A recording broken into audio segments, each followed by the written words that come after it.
find ourselves in an unfortunate situation where we do have this cloud of a presidential candidate, Donald Trump, that really does pose a great risk. And it's interesting, here we're supposed to be talking about jobs and the economy, and Donald Trump, his economic policies have been reviewed by McCain's former chief economic advisor as costing 3.5 million jobs. They say he would drive us into a recession. Again, I think that's the least of his problems, as I make it very clear.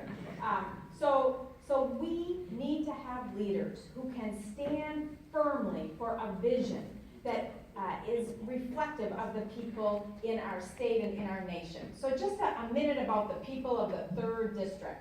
I was never more proud when the people in this district defeated the ban on gay marriage, okay? And I followed that by authoring the Freedom to Marry bill, because that's what the people here believe, that it's not government's job to tell us how to live our private lives. In contrast, my opponent actually got an award for authoring the ban on gay marriage and putting that into the state's constitution.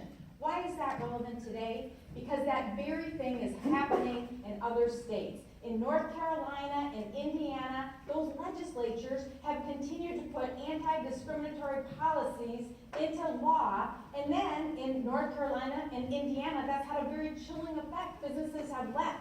Yet in Georgia, where they tried to do the same thing, that governor, Republican governor, had the courage to veto that and listen to Coca-Cola, CNN, Delta, and understood what a chilling effect that would be. And so we can't have it both ways. We can't say that government shouldn't overreach with regard to the business community, but then influence people's private lives, because I don't think that's okay either, and not reflective of the America that I see. So I'm running to be a voice of a true independent spirit, to say that we need to do all we can to educate our youngest learners through our post-secondary students, give them every advantage so that they can live to the promise of their potential, take the obstacles away that our businesses find themselves in from being able to be all that they can be, and stand for the beauty of our country and who each one of us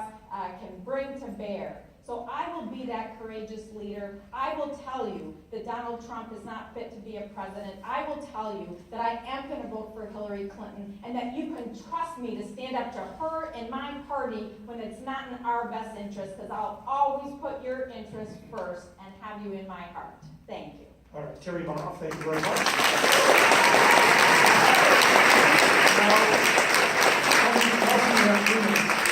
Thanks, Tom, and also thanks to the Chambers for hosting us today.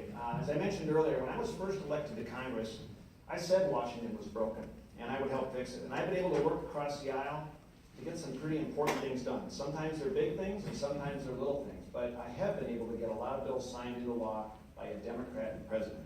And that's important, because focusing on issues that are key to our Minnesota economy, medical device tax, talking about suspending that, again, was a 5-year persistent effort. Teaming up with Senator Klobuchar in the Senate. If one house passes a bill, it's not guaranteed to become law. You've got to work with all sides on a bicameral basis. Very important. And it's protected Minnesota innovation.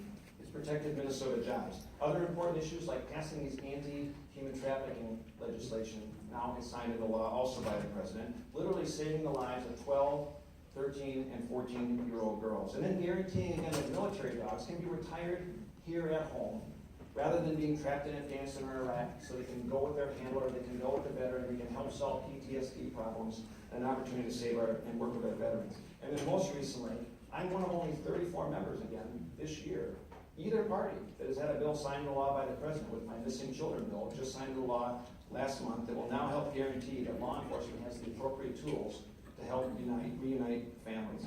And again, like Terri Bonoff, I absolutely want to move our country forward. I want to move our state forward. We share that vision, but we have very different views and very different ideas about how to do that. Because she does claim to be a very business-friendly Democrat, but her record is starkly different. She did vote for the 4th income tax bracket in 2009, a $1 billion tax increase. She supports Obamacare and bringing it here to Minnesota. And sending a letter to congressional members of the delegation is very different than actually voting to put it in place. So no matter who is president, whether it's Donald Trump or Hillary Clinton, I'm going to continue to be a constructive voice. I'm going to continue to be a serious leader.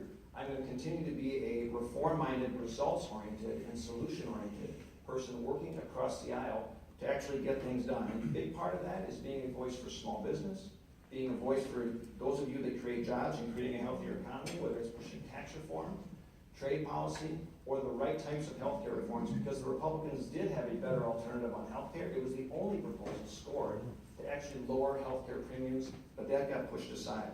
And so again, I am ranked second in the entire House.